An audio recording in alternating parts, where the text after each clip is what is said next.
ধর্ম পরিচয়ে হিন্দু নন, এমনকি তিনি ভারতের বাসিন্দাও নন। তবু তার প্রতিষ্ঠিত এই কালী মন্দির ভারতবর্ষের অন্যতম বিখ্যাত কালী মন্দিরগুলোর মধ্যে একটা। কিভাবে প্রতিষ্ঠিত হলো এই কালী মন্দির, কবেই বা প্রতিষ্ঠিত হলো, কিভাবে একজন সাহেবের নামের সঙ্গে জড়িয়ে গেল এই কালী মন্দিরের নাম, সব বলবো। আপনারা দেখতে থাকুন এই বিশেষ প্রতিবেদন। আপনাদের সঙ্গে আমি দীপেন্দু, দ্য নিউজ বাংলায় আপনাদের স্বাগত জানাই।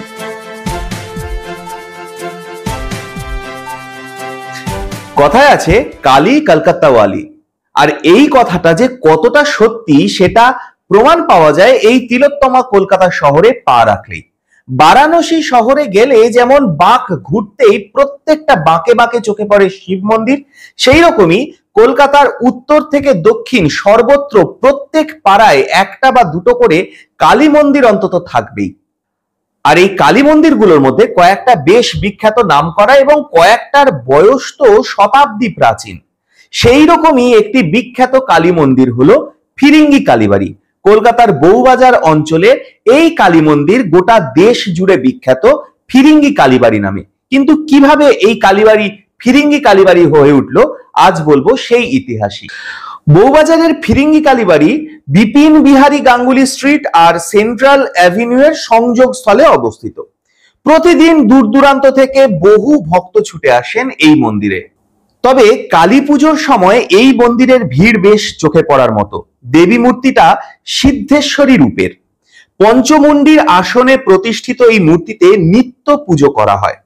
কথিত আছে স্মল পক্স থেকে সেরে উঠে এই মন্দির প্রতিষ্ঠা করেন শ্রীমন্ত ডোম নামে এক ভক্ত। তবে সেই সময় থেকে এই কালী মন্দিরের নাম ফিরিঙ্গি কালীবাড়ি নয়, ফিরিঙ্গি কালীবাড়ি নামকরণ হয়েছে আরো বেশ কয়েক বছর পরে।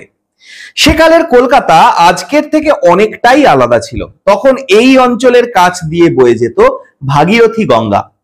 গঙ্গার পাশে গভীর জঙ্গলের মধ্যে মহা শ্মশানের ধারে ছোট্ট এক চালা ঘরে কালী মূর্তিটা প্রতিষ্ঠা করেছিলেন শ্রীমন্ত। সঙ্গে শিব মন্দিরও ছিল। তবে শ্মশানে প্রতিষ্ঠিত হলেও এই মূর্তির নাম সিদ্ধেশ্বরী। এই রকমই এক সময় কলকাতায় সদ্য পা দিয়েছেন যোগ চার্নাক। একে একে বিদেশ থেকে বহু যুবক এসে ঘাঁটি গাড়ছেন এখানে, যাদের মধ্যে অন্যতম হলেন অ্যান্টনি ফিরিঙ্গি। হ্যাঁ, এই সেই অ্যান্টনি ফিরিঙ্গি, কলকাতার ইতিহাসের সঙ্গে যার নাম বিশেষভাবে জড়িয়ে। কারণ সাহেব হয়েও তাকে কবি গানের লড়াইয়ে হারানোর ক্ষমতা ছিল না কলকাতার নামকরা তাবর তাবর কবিয়ালদেরও। সেই ফিরিঙ্গি সাহেব ছিলেন প্রবল কালী ভক্ত। এক সময় তিনি নিয়মিত হাজির হতেন শ্রীমন্তের প্রতিষ্ঠিত সেই কালী মন্দিরে। চাতালে বসে এক মনে গাইতেন মায়ের গান। কথিত আছে মাতৃভক্ত পর্তুগিজ এই সাহেবকে একবার স্বপ্নেও নাকি দেখা দিয়েছিলেন স্বয়ং দেবী কালী। তার আদেশ পেয়েই মন্দির সংস্কারে হাত দেন এই ফিরিঙ্গি সাহেব। বর্তমানে মন্দিরের আধুনিক রূপ তার হাতেই তৈরি বলা যায়।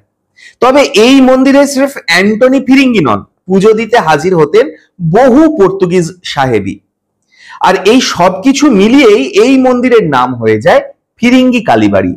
লোকমুখে মন্দিরের কথা ছড়িয়ে পড়লে ইংরেজ সাহেবরাও একে একে এখানে আসেন পুজো দিতে।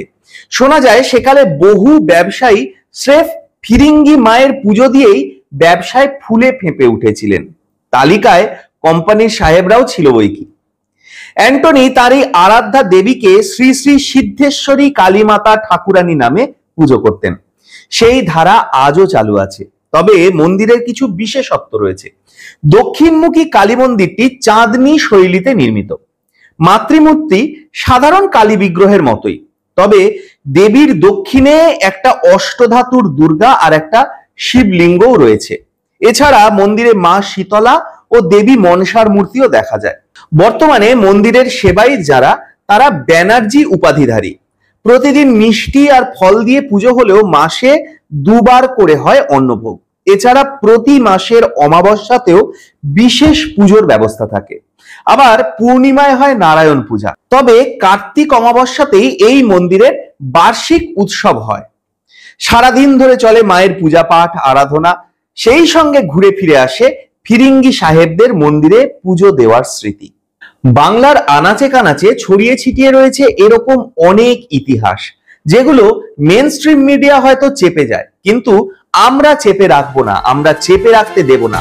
কবর থেকে তুলে আনবো এমন সব খবর যেগুলো এতদিন চেপে রাখা হয়েছিল, কারণ এই ধরনের কোনো ঘটনাই আমরা চেপে রাখতে দেব না।